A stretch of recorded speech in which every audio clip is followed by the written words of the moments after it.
في الوقت اللي المجلس الأعمى للإعلام بيغمض عينه عن كل البذاءات والخوض في الأعراض والشرف والذمم المالية لمرتضى منصور وتدني الأخلاق الفظيع على قناة الزمالك، مرتضى منصور بيحرك لجنة جديدة من لجانه علشان تحسين صورته قدام المجتمع المصري، ومن ثم يكون حاجة يقدر يعمل بيها تنفس صناعي لنفسه علشان يقدر يكمل رئاسته في نادي الزمالك. وصمة عار سقطة تاريخية من مجلة أو جورنان تاريخية. تخيلوا ولك أن تتخيل عزيزي المشاهد، عزيزي الأهلاوي بالزملكاوي بالمصري بالفرنساوي، قناة الزمالك أفضل قناة رياضية في تكريم جريدة المسا. بتقولوا إيه؟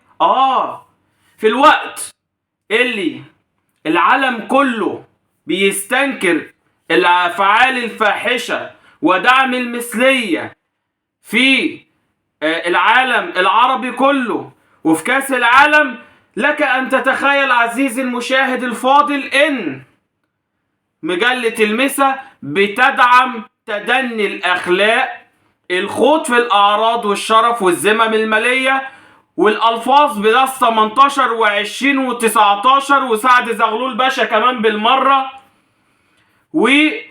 والحاجات الخادشة للحياء وعرض حاجات بلس 18 ومشاهد ما ينفعش تخش بيتنا ولا على نسائنا وأولادنا ومراتاتنا، وقول كل اللي انت عايز تقوله. لك أن تتخيل عزيزي الفاضل ان ده كله حصل بحضور وزير الشباب والرياضة اللي جاي وعارف انه هيكرم قناة الزمالك.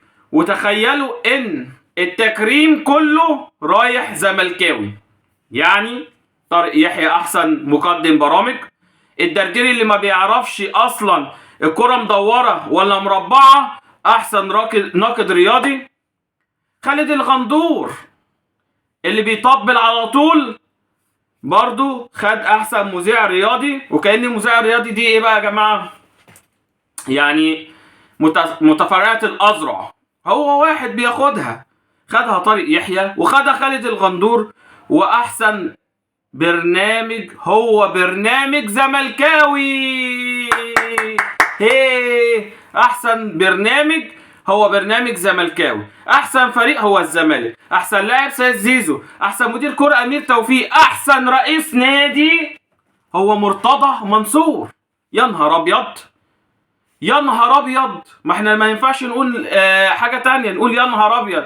وصل بينا الافلاس الاخلاقي والتدني والانحدار ان انت تبقى كقيمة مجلة او جورنان زي المسا يعمل استفتاء يحض على الرذيلة وتدني الاخلاق.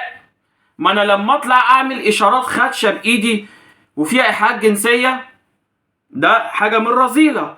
لما اجيب واحد يقول شين وصاد وضاد واقول له انت احسن نادي، انت احسن رئيس نادي، وانت احسن قناة رياضية، وانت احسن برنامج رياضي، يبقى انا كده يعني بقول للناس افتحوا بيوتكم لخدش الحياء وللخوض في الاعراض وتدني الاخلاق، عشان هي دي الرسالة اللي بيقدمها جريدة المسا للناس اللي بجريدة بقالها 70 سنة ولا يزيد او يقل بسيطا. تخيلوا ان وصلنا للحال ده بدعم مين بقى؟ وزير الشباب والرياضة اللي حتى ما لمحش للناس انتوا بتعملوا كده غلط، التكريمات دي مش مظبوط. هسيب قناة الاهلي، سيبك من قناة الاهلي، لا اهلي ولا زمالك يا عم، مفيش مشكلة، لا اهلي ولا زمالك. يعني انا اسيب مثلا زي شوبير، مدحت شلبي، الناس دي لهم وعليهم عليهم، بس انا بتكلم بقى كقامات رياضية حتى ما بتوصلش بذاءات للمجتمع المصري ولا في البيوت ولا في القنوات ولا اي كلام من ده. اسيب ده كله واخد كل ما هو زملكاوي. طب ده طبعا تفتكروا وليد الصدفة؟ لا، مش وليد الصدفة ولا حتى وليد أزارو. ده لجنة اتحركت من لجان مرتضى منصور لإظهار إن هو راجل بطل قومي، وإن هو خد أحسن رئيس نادي، وإن قناته اللي انتوا بتطالبوا بغلقها ومنعوا من الظهور خدوا في الاستفتاء قدام الناس كلها في مصر وقدام العالم العربي إن هم أحسن قناة بما يقدمه من محتوى وبما يقدمه من بذاءات وتدني أخلاق. هل هذا يعقل؟ هل هذا يعقل؟